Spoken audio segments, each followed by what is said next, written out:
இந்த வீடியோல வந்து பாத்தீங்கன்னா நம்ம இந்த பலாப்பழம் வந்து நம்ம அரிஞ்சு எப்படி ஈஸியா உள்ள இருக்கிற சொலை எடுக்கிறது அப்படின்னு சொல்லி தான் உங்களுக்கு நான் சொல்ல போறேன். ஃபர்ஸ்ட் இந்த தேங்காய் எண்ணெய் எடுத்து கையில நல்லா தடவிக்கணும்.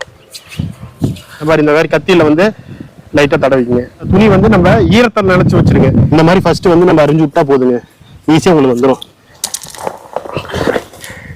சென்டர்ல வந்து பாத்தீங்களா இந்த பால் மாதிரி வரும், தெரியுங்களா உங்களுக்கு? இந்த பாலை வந்து இந்த ஈர துணியில போட்டு தொடச்சிட்டா போதுங்க. ஒரு சொல்ல பாருங்க, ஒரு கை அகலத்துக்கு இருக்கு பாருங்க. ராஸ்குட்டி எப்படி இருக்கிறா சாப்பிட்டு சொல்றா? மறுபடியும் இப்படி ஒரு கீரல் ஃபர்ஸ்ட் ரெண்டு, அந்த பாதியில வந்து இப்படி ரெண்டா அரிஞ்சுக்கிறோம்.